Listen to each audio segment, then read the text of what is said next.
Saludos, bienvenidos a Mangas Verdes. Aquí estamos en el programa de F Verde, la plataforma de información medioambiental de la agencia F, en el aire, gracias a F Radio. Estamos aquí ya de nuevo, implacables e impecables con el calendario para seguir difundiendo todo lo verde a través de esta sintonía. Cada semana abrimos este micrófono a la biodiversidad, a las energías renovables, al desarrollo sostenible, a tantos y tantos asuntos que no son en absoluto banales, porque de su buena gestión depende nada menos que la marcha de nuestro planeta, esa solitaria y azulada mota de polvo que cae en la inmensidad del espacio, el único hogar que conocemos de momento.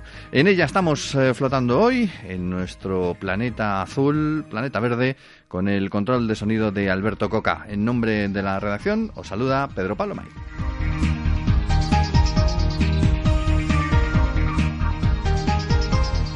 Y es curioso que esa mota de polvo no solo nos provea de todo lo que necesitamos para sobrevivir, sino además de los remedios para curar nuestros males. Invadido por la tristeza, la melancolía, la rabia incluso, pues no hay mejor cura que sentarse en una playa solitaria y contemplar el horizonte marino, o internarse en un bosque y sentarse a disfrutar del contacto directo con la naturaleza, o incluso para los más, iba a decir osados, pero yo diría físicamente capacitados, escalar la montaña de turno y contemplar el mundo desde la placidez de la cumbre. Cualquiera que haya materializado este sencillo experimento, que se haya integrado un poco con el todo natural que nos rodea, sentirá enseguida los efectos positivos de este tratamiento curativo para el alma, pero también para el cuerpo. Hoy en nuestro espacio dedicado a la Red Natura hemos querido conocer algunos de los remedios que nos provee la naturaleza precisamente para distintas afecciones físicas. Nos lo cuenta Cristina Yuste.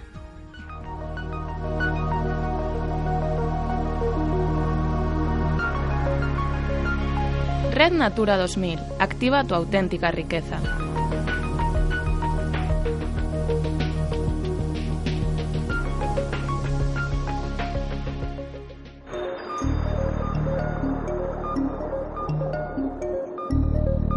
Los espacios que conforman la Red Natura 2000 española albergan centenares de especies vegetales con valiosas propiedades curativas o paliativas de infinitas dolencias del ser humano.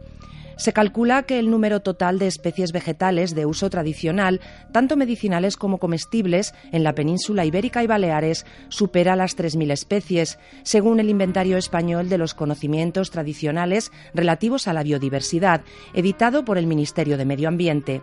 Y de ellas, unas 1.700 están catalogadas como plantas medicinales, con una mayor presencia en el Pallars Pirineo catalán, donde más de 400 especies vegetales han sido tradicionalmente utilizadas por el hombre en tratamientos de dolencias humanas y animales. Así, los más de 2.000 espacios y casi el 30% de su territorio que España aporta a la red europea Natura 2000 ofrecen un completo inventario de remedios naturales para catarros, neumonías, diarreas, molestias intestinales, afecciones dermatológicas, dolencias musculares o problemas circulatorios, entre otros. El inventario hace un exhaustivo estudio de los usos tradicionales de cerca de 300 especies de plantas consideradas medicinales, todas ellas presentes en alguno de los espacios de la Red Natura 2000 española. Y es que, pese a la tendencia a sustituir muchos de los remedios naturales por medicamentos, diferentes estudios indican que el conocimiento etnofarmacológico sigue siendo relevante en el ámbito rural e incluso en el urbano. Una de las especies estrella del inventario farmacológico de nuestros espacios naturales es la conocida cola de caballo, que se distribuye por toda la geografía española y se usa en infusiones, cataplasmas, baños o pulverizada para dolencias del sistema circulatorio, genitourinario, respiratorio o muscular, como antiséptico oftálmico o contra la caída del cabello. El popular helecho, repartido por los bosques húmedos del norte y oeste de la península, se usa como hipotensor, laxante, diurético, antihelminítico, como remedio para golpes y quemaduras, y su rizoma se utilizaba antiguamente como abortivo en una zona de León, Palacios del Sil, en la zona de especial protección para las aves y lugar de interés comunitario Alto Sil. También como abortiva, pero de alta toxicidad, se usaban en la serranía de Cuenca, cepa y lic de la Red Natura, dos variedades de sabina, de cuya destilación de su madera se obtiene además un remedio contra el dolor de muelas, mientras que mediante su quema se puede desinfectar el hogar.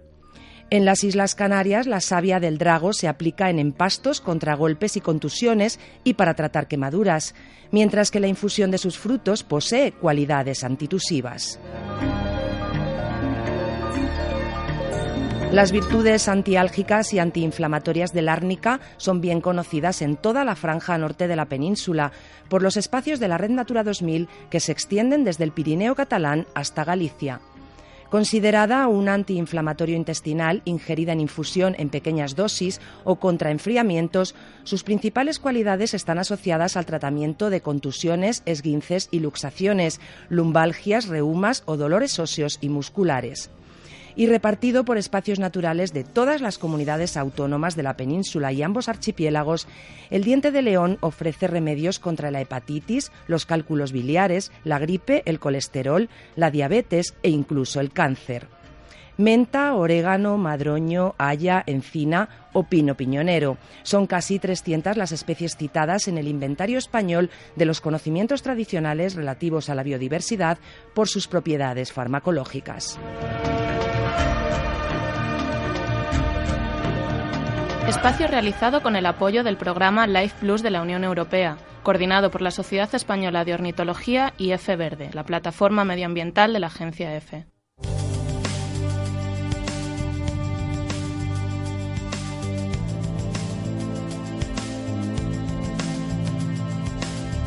Mangas verdes, alimenta tu conciencia.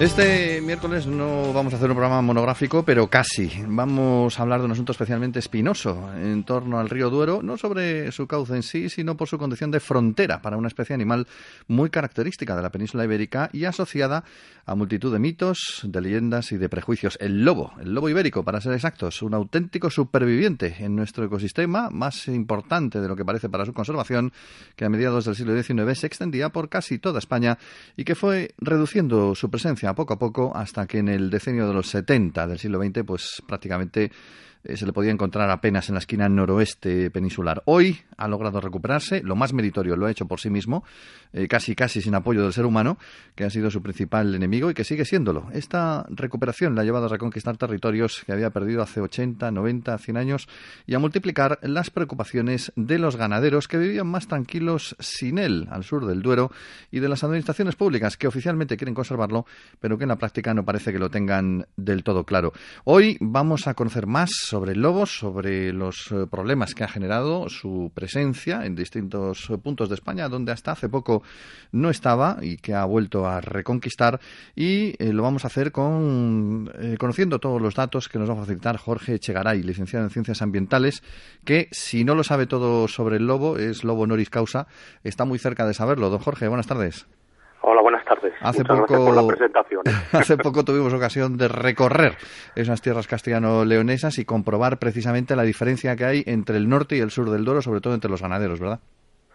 Bueno, la situación, digamos, del norte y el sur del Duero deriva del aspecto legal que contempla la Directiva Hábitats, que a su vez emana del antiguo Convenio de Berna. Entonces, bueno, la cuestión legal, en este caso con las poblaciones de lobos, es que al norte del río Duero es una especie sobre la cual las administraciones deben asegurar un estado de conservación favorable y sobre la cual la Unión Europea permite medidas de gestión. ¿Qué es lo que sucede en la práctica? Bueno, pues que las medidas de gestión en el Estado español se asumen como medidas cinegéticas, cuando existe otro tipo de gestión más allá de la caza. De hecho, la caza no ha demostrado la conservación de la mayor parte de las especies. Entonces, en el caso de las poblaciones situadas al sur del Duero, se trataría de una especie estrictamente protegida. Y bueno, pues en este caso, pues las poblaciones al sur del Duero corresponden a Castilla y León y también, pues bueno, a la extinta población de Extremadura, que se dejó desaparecer en la década de los 90, y también, pues bueno, un minúsculo reducto que tenemos aparentemente de lobos en la Sierra Morena andaluza. Comentabas que hay otras fórmulas de gestión. ¿Cuáles son? Bueno, la mayor parte de los países europeos de nuestro entorno, además países meridionales, países mediterráneos, los grandes carnívoros, debido a su importancia para la biodiversidad, son considerados como especie estrictamente protegida. ello no impide que en determinados casos se produzcan medidas de control de ejemplares, siempre y cuando esas medidas de control de ejemplares estén suficientemente acreditadas y siempre y cuando, pues bueno, en el caso de los grandes carnívoros, esas medidas de gestión vienen derivadas por la supuesta conflictividad con el sector ganadero o cinegético. Uh-huh. Quizás habría que partir de una vieja petición del ecologismo que no se ha llevado a cabo, que es saber con cuántos lobos contamos, para empezar, en la península ibérica, ¿no? Porque no hay un censo oficial. Efectivamente, lo más importante es tener un diagnóstico serio y fidedigno de cuál es la situación. Además, el primer trabajo que nació con vocación de censo tenía precisamente vocación de censo y no era un censo real. Entonces era simplemente una estima. Es cierto que la detección de grandes carnívoros es muy complicada, la detección del lobo es sumamente difícil, requiere una elevada especialización y sobre todo, como siempre, como todos los trabajos, requiere una metodología y una serie de que los trabajos reflejen una serie de incertidumbres.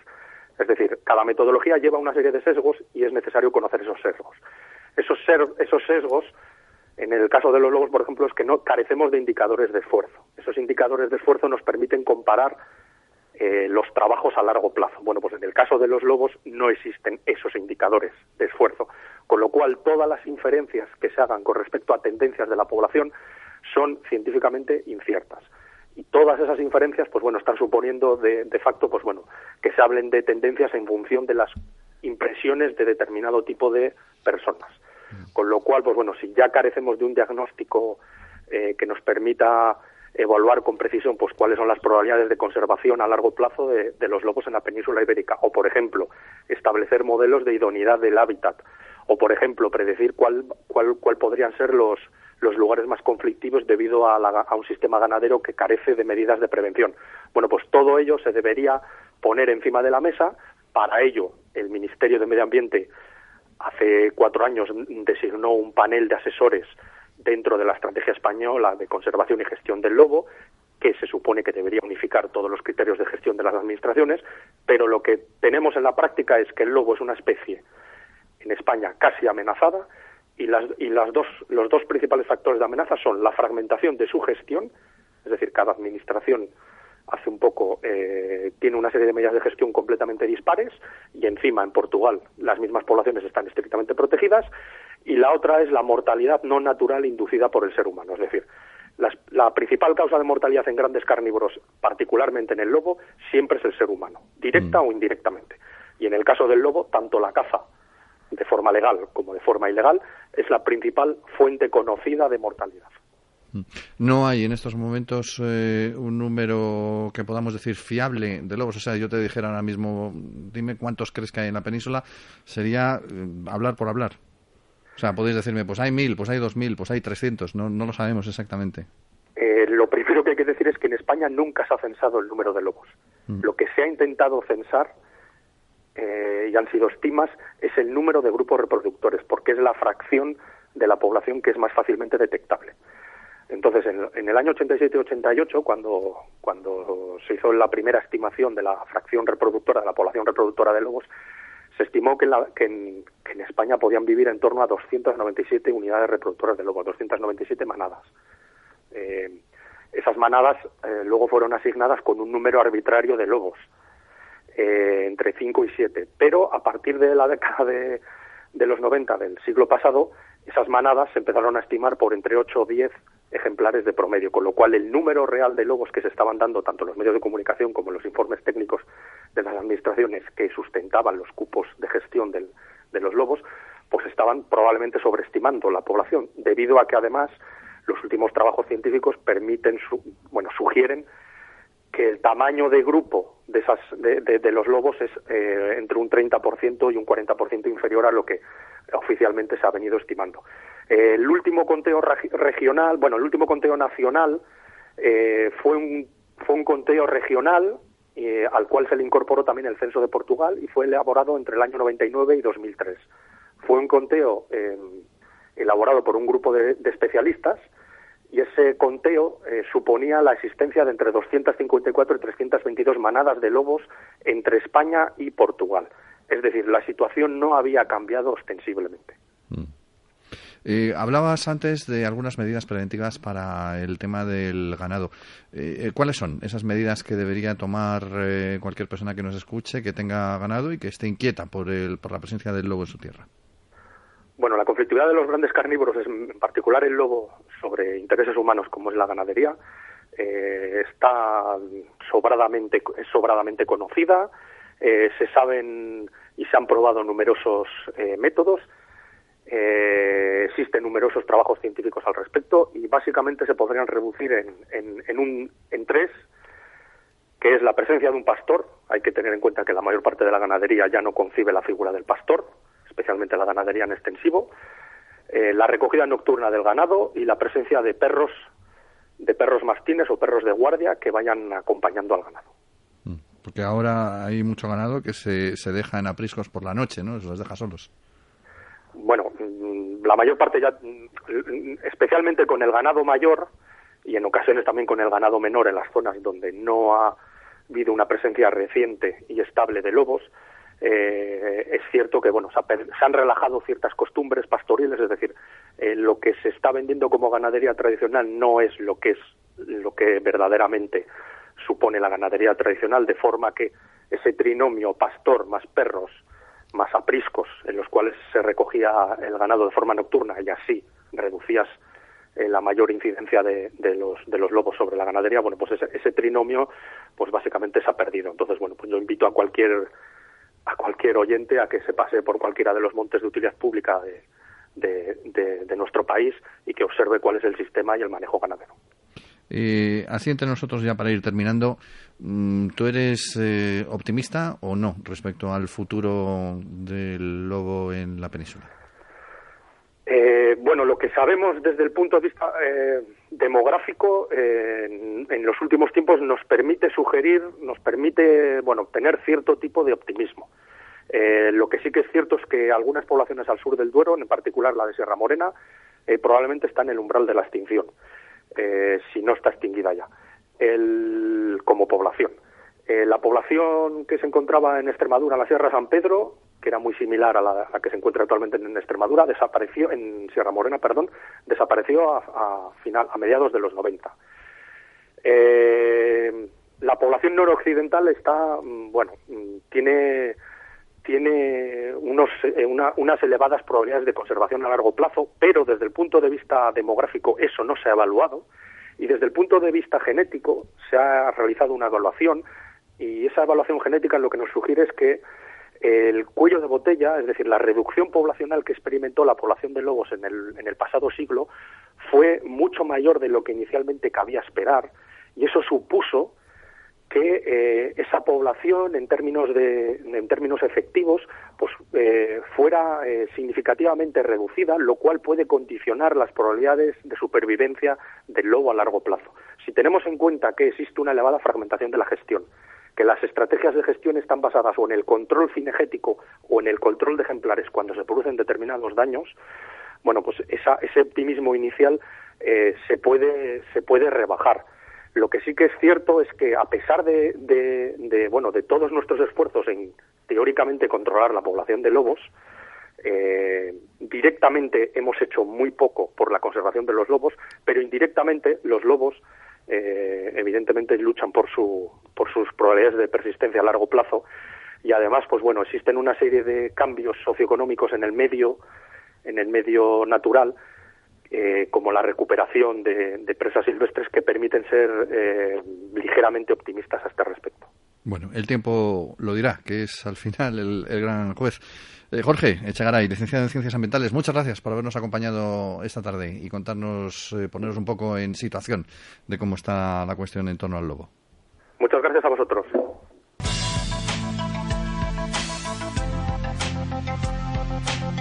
Biodiversidad, reciclaje, energías renovables, desarrollo sostenible. Salva el planeta. Mangas verdes. No dejamos el lobo. Hoy, como contábamos antes, estamos elaborando casi ese programa monográfico porque a continuación queremos conocer uno de los aspectos menos conocidos en relación con este animal, aunque ha ido en aumento progresivamente en los últimos tiempos. El turístico, sí señor. También hay turismo lobero. También hay muchas personas, cada vez más, que quieren ver al lobo en libertad, no para cazarlo. No es una actividad nueva en realidad. Lleva funcionando unos cuantos años, aunque sí es cierto, como digo, que está creciendo porque poco a poco se va conociendo más. Uno de los pioneros en este trabajo es Javier Talegón, es impulsor de una empresa que se llama precisamente el Yobu y que tiene una amplia experiencia en el trabajo con esta especie. Está en la Sierra de la Culebra, en la zona de Zamora, y ha visto lobos todos los del mundo. Javier, buenas tardes. Hola, ¿qué tal? Pues buenas tardes. ¿Has visto lobos muy cerca, muy lejos? ¿Cómo hay que ver un lobo? Bueno, yo llevo 20 años observando lobos. Curiosamente, este año cumplo 20 años desde que vi mi primer lobo y bueno, pues es un tema que te engancha, ¿no? Es un animal fascinante y es un tema que te engancha. Hay que verles, pues, siempre con mucha ética, a largas distancias, con telescopios y siempre intentando interferir lo más mínimo en su conducta. Si el turismo se convierte en una molestia para la especie, pues hay que rechazarlo. Hay algunos datos, además, especiales que hay que tener en cuenta. Hablabas, efectivamente, de esa ética. Por ejemplo, algunas empresas un poco desaprensivas que ofrecen visiones o vistas de los cachorros, incluso de la parte más íntima de la manada, ¿no? Claro, los lobos tienen numerosos problemas de conservación y un turismo mal planteado, un turismo, por ejemplo, que utilice cebos o un turismo, por ejemplo, que se acerque en exceso a los lobos o que se acerque a las inmediaciones de los lugares de reunión, de los lugares donde están los lobos con las crías durante la época estival, pues puede generar molestias graves, puede delatar a los animales frente al furtivismo o puede conseguir que ese acercamiento exagerado pues desplace a la manada a zonas de segunda, de tercera o de peor calidad, ¿no? Por lo tanto, puede poner un problema de conservación. Yo nunca hago observaciones sobre cachorros para evitar molestias, efectivamente. ¿Cómo funciona un avistamiento lobero? ¿Qué es lo que se hace? Llego yo allí, a Zamora, hablo contigo y digo, venga, vamos a ver lobos. ¿Cómo lo hacemos? Hay que pensar, en primer lugar, que los lobos son animales nocturnos porque llevan siglos de persecución, entonces han adoptado esas costumbres crepusculares y nocturnas para evitar contactos con los humanos y los lobos se les ve por la mañana o se les ve por la tarde. Entonces, la clave está pues desde sitios elevados, con buena visibilidad. En la Sierra de la Culebra hay zonas con muy buenas panorámicas, balcones naturales que tienen mucho matorral bajo, pues con paciencia, aprovechando desde el amanecer hasta las 3 horas posteriores, con telescopio, mirando continuamente por las pistas, por los cortafuegos, por las zonas donde los lobos están campeando, desplazándose, cazando, pues se les puede ver. Siempre a largas distancias, zonas elevadas y bueno, pues sin interferir en su conducta. ¿Cuál ha sido el momento más emocionante que has vivido como observador de lobos? Bueno, pues tengo muchos. No sé, me acuerdo, por ejemplo, una vez 5 lobos agazapados en unas matas vigilando a un rebaño de ovejas y al final, bueno, pues como el rebaño estaba con un pastor y con perros, pues se dieron la vuelta, retrocedieron. Fue un momento muy emocionante, ¿no? Porque vas un poco a los animales aplastados, moviéndose y bueno, pues vigilando el entorno. Hay un trabajo muy interesante que realizáis en la zona, que es no solamente la observación, sino la educación de la gente, ¿no? Claro, yo siempre digo lo mismo. Vamos a ver, Félix Rodríguez de la Fuente creó un montón de naturalistas en este país en los que tengo el orgullo de encontrarme y bueno, hace falta gente nueva. Con el lema de conocer para conservar, la gente, si no conoce al lobo, si no conoce en profundidad su ecología, sus amenazas, sus problemas de conservación, si no desnudamos todos esos tópicos asociados a la especie, pues la gente nunca va a defenderles. Por lo tanto, las actividades que nosotros organizamos desde Yobu no se trata de poner un telescopio y mirar, sino hay mucha divulgación, mucha información, muchos mensajes sobre la especie. Es fundamental, ¿no? Es decir, es una herramienta importantísima la educación ambiental. Con la crisis que estamos sufriendo, muchas iniciativas de educación ambiental han desaparecido o han quedado muy muy flojas. Nosotros apostamos sin duda porque la gente tiene que conocer al lobo o a otras especies y la educación ambiental es una disciplina que nosotros utilizamos continuamente.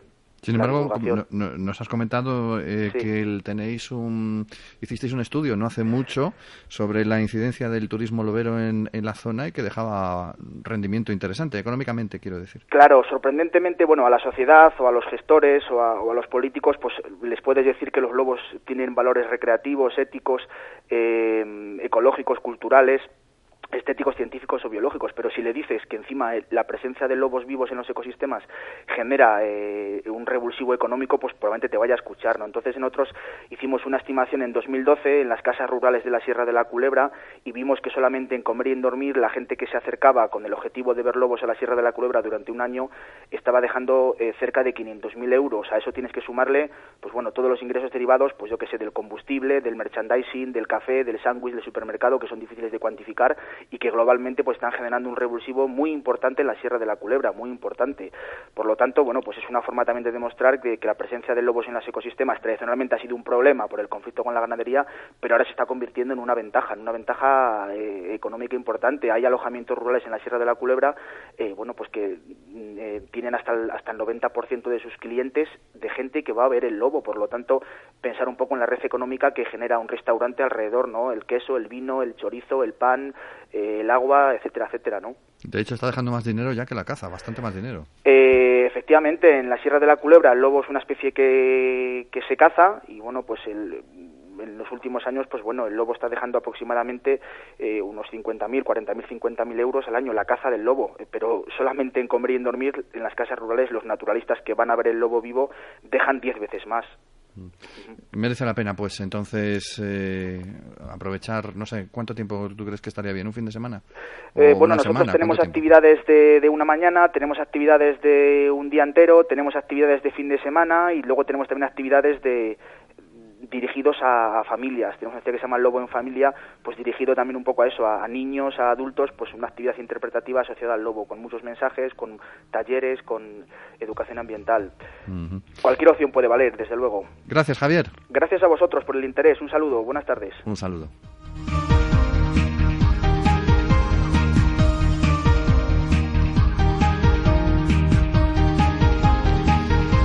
Bueno, pues para cerrar el programa de hoy usaremos un dicho lobuno, que caramba, que lo merece la ocasión. El refranero celtibérico relaciona directamente la reproducción de este animal con la de las plantas, por ejemplo con la de la genista tridentata, una planta que se puede encontrar fácilmente en el noroeste peninsular con el nombre de carquesa o carqueixa. Dice así el refrán típico de estas fechas: carqueixa brotada, loba...